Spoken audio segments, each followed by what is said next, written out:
So what is up guys, Killerkev today back with a brand new episode of 5 new console mods to hit the Bethesda website this week. This is going to be episode 360 within my series, but without further ado guys, let's just jump straight into the video. Errou's follower Sophia is going to be the first spot within this video, a custom made follower for the mod author themselves, but decided to share it on the Bethesda website. She uses any body mod and texture that you have installed.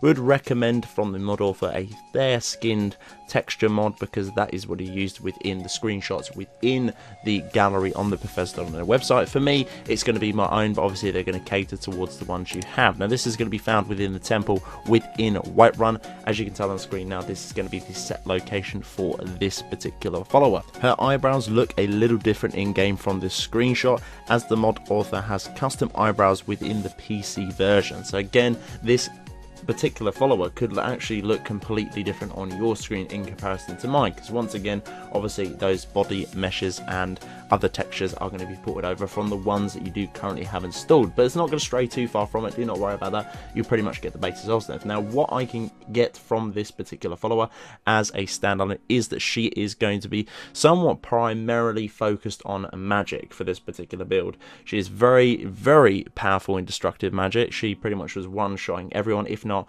sort of a third or quarter HPing the Whiterun guards as soon as they came in, which is really good indeed. Obviously she is very slow in regenning that magic back to get obviously cast those spells, but that all put aside, I do believe she is going to be using a bow and arrow. I'm not too sure, but overall I think it's pretty goddamn good. For this one, it is coming in at 316.1 kilobytes of a download, so overall I'm not really too fussed about that, and overall the aesthetic point of view is really nice indeed. I'm not too sure if this is going to be one of the first sort of follower mods from this particular mod author. I'm really not too sure, but hopefully we can see more. As I said before, last year coming into this year, we want to see more people getting encouraged, more people coming onto the website and making their own mods and just basically enjoying themselves, getting a load of good feedback for the work that they do, and then obviously spurring them on to make more of these particular mods. With that all put aside though, I think this is pretty good if it is going to be a first one, but hopefully we can see much more room for improvement through the following year from this particular mod author.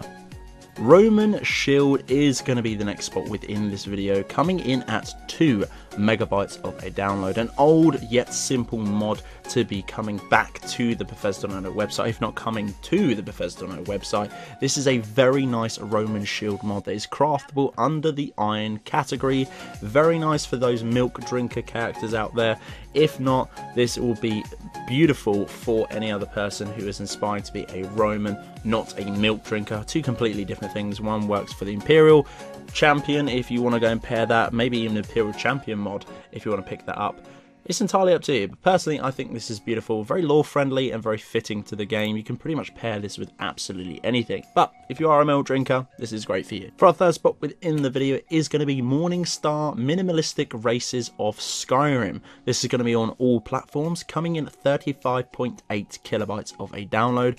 Morningstar is a small mod that overhauls the racial bonuses with an eye of realism and immersion to the low-end magic world of Skyrim. The mod does not modify any particular race data itself. It ensures compatibility with other different mods and overhauls to do with the visuals of your character.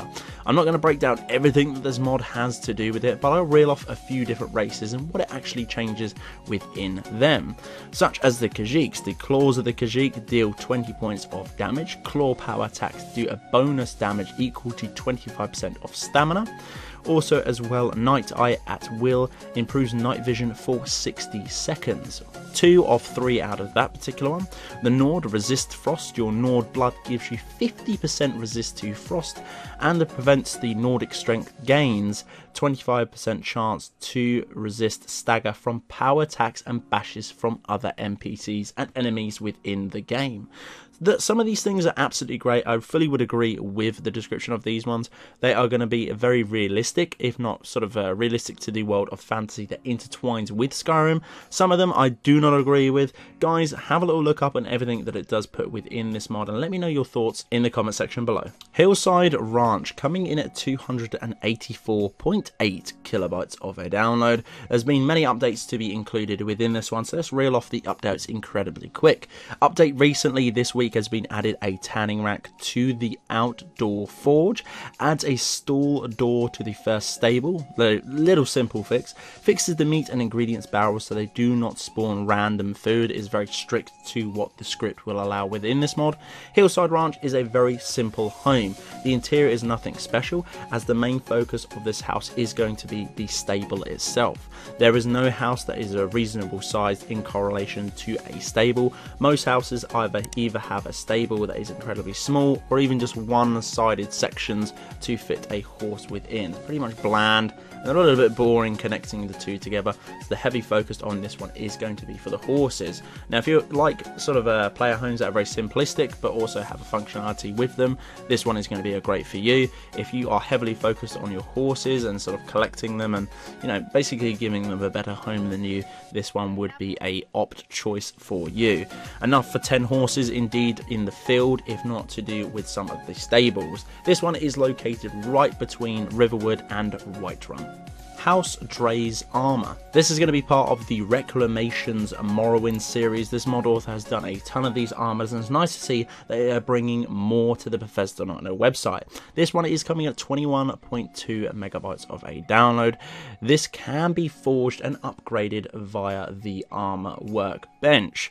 Or if you do not want to craft it and you want to grab yourself a free little set, head over to the Drunken Huntsman. There is a strong box within there, located in the back room on the shelf, pretty much like the last one we covered on the channel. Pretty easy and accessible to grab and get to. You obviously will need to steal it, so be careful on that one as well. But once upon stealing and once upon getting away with that theft, then you will have this armor in your inventory. I personally thought this is awesome, this particular one, and it will be the thumbnail taker for the video too. So guys, that's the end of this particular video. This has been episode 360 within my series. Hopefully you guys did enjoy. If you did, I would very much appreciate a like on the video. It does help me out an awful lot. If you're new around here too and you haven't already, click that subscribe button right next to it as well. There is going to be a little bell icon. If you click that, you will get a notification for every single time I post a video to this channel. But until the next one guys, Killerkev here and Killerkev out.